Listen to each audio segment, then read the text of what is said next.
on constate qu'il y a de plus en plus quand même de demandes, d'appels pour régler des problèmes d'incivilité dans le centre-ville.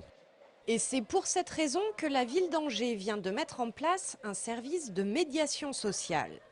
La police municipale ne pouvant ni régler tous les problèmes, ni s'occuper de tous les publics fragilisés ou marginalisés, ce sont désormais ces 4 médiateurs qui vont investir le terrain du centre-ville.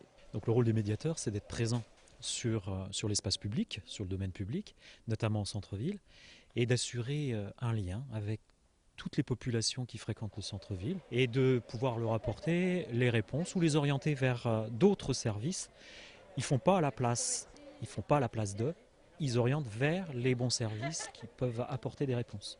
Cela fait maintenant 3 jours qu'ils patrouillent dans le centre-ville et les 4 médiateurs ont déjà un surnom, les marrons, rapport à leur parc à chocolat bien sûr. C'était vite fait dit lors d'une discussion, mais ça démontre bien que l'identification commence à se faire et c'est important. Et dans l'ensemble, les gens qu'ils ont rencontrés n'ont pas fait preuve d'hostilité à leur égard. Ça passe bien. Les gens nous posent quelques questions sur ce qu'est le médiateur. Et puis voilà, on discute un peu de ce qu'ils veulent en fait. Je les écoute surtout, quoi. Il y a des rappels à l'ordre à faire ou pas? Oui, par rapport aux animaux, à l'alcool sur la voie publique qui est interdite en fait. Donc voilà. Du mardi au samedi, de 12h30 à 20h, par équipe de 2, les marrons vont continuer de sillonner le centre-ville d'Angers et de rencontrer ses usagers. Et ce qui va nous permettre à terme peut-être de désamorcer, d'écouter et puis de prévenir certains comportements. Voilà. Nous l'avions rencontré au début de ce mois, à la veille de son départ en Croatie. L'avocat angevin Ivan Jurasinovic a obtenu gain de cause hier devant un tribunal de Zagreb dans le conflit qui l'oppose à Stipe Mesić, le président croate. Ce dernier avait, je cite, conseillé à l'avocat angevin, qui défend actuellement l'un de ses clients en Croatie, d'aller se faire soigner dans un hôpital psychiatrique. Stipe Mesić devra verser environ 10 000 € de dédommagement. Le président croate a cependant fait appel de cette décision. La ville de Caen et son château, Caen et son port de plaisance, mais aussi Caen et son club de football. Il y a encore quelques mois, Faïd Ben Khalfallah faisait le bonheur du stade Jean-Bouin. Aujourd'hui, il enflamme le stade Michel Dornano de Caen. L'ancien milieu de terrain du club d'Angesco a désormais pris ses quartiers au club du stade Malherbe. Cela fait seulement 3 mois que Faïd joue en Ligue 1, mais déjà, il a gagné sa place de titulaire. Ça se passe plutôt bien pour l'instant, donc après, voilà, j'ai eu la chance de marquer en plus assez rapidement et tout à domicile, donc c'est sûr que ça aide. Après, on a des résultats aussi. Donc après, pour l'instant, ça se passe bien. Avec le stade Malherbe de Caen, Faïd a trouvé des infrastructures et équipements de qualité, mais aussi et surtout un club à l'esprit familial. Sur le terrain et hors du terrain, il a déjà fait l'unanimité. Il colle parfaitement à l'esprit de l'équipe. Très bon mec et très humain, donc c'est quelque chose qui est très intéressant. En dehors du terrain, c'est quelqu'un qui aime beaucoup chambrer, qui déconne beaucoup, mais on aime bien sa personnalité. Déjà à l'aise en Ligue 1 où il a marqué 2 buts, il a en plus gagné sa place en équipe nationale de Tunisie.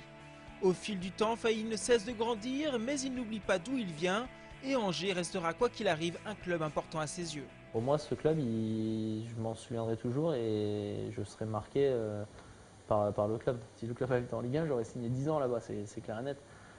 Voilà, on a des coups de cœur comme ça. Moi, je l'ai eu pour le club, pour Angers, pour la ville et tout, pour la région. Après, peut-être qu'on se croisera un jour, je l'espère.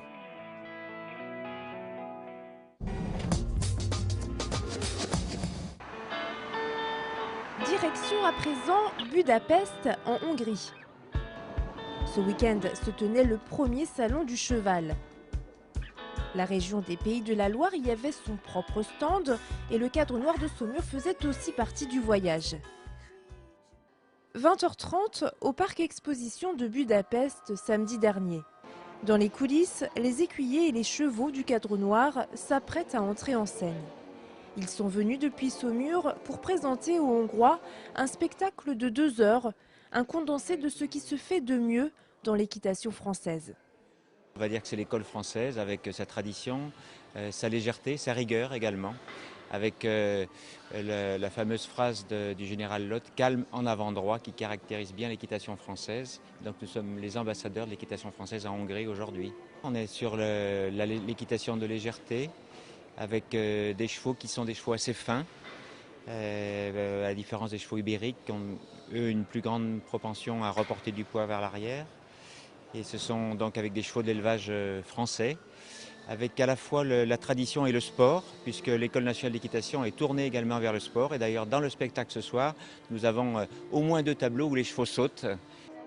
À quelques minutes du début du spectacle, dernier moment de préparation. C'est peut-être aussi une manière de se concentrer un peu, de ne pas penser à ce qui va se passer, de se brosser les bottes, de nettoyer les cuivres pour qu'ils soient rutilants. Voilà. La salle de 5000 places est comble, le spectacle peut commencer. Les écuyers enchaînent les tableaux et à écouter les applaudissements nourris du public, la magie semble avoir opéré.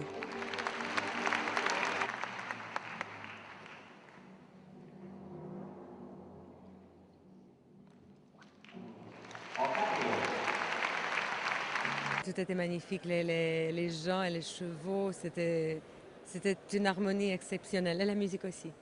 Et le jeu de lumière, c'était magnifique.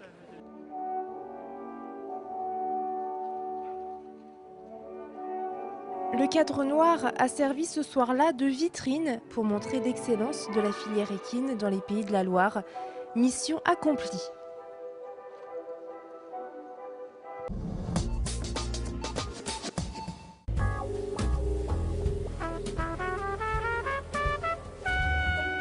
Deux petites idées de balade pour ce week-end, avec d'abord le salon 49 Regards qui se tiendra jusqu'au 2 novembre à l'hôtel Bessonneau, boulevard Foch à Angers.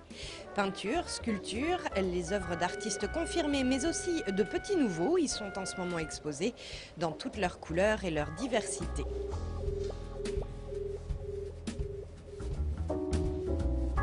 « 49 Regards » à voir donc à l'hôtel Bessonneau, l'entrée est libre.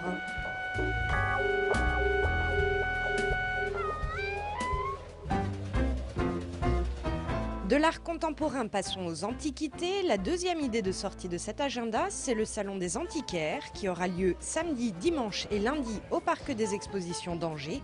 5,30 € l'entrée pour chiner les objets anciens proposés par 85 exposants. Allez, bon week-end!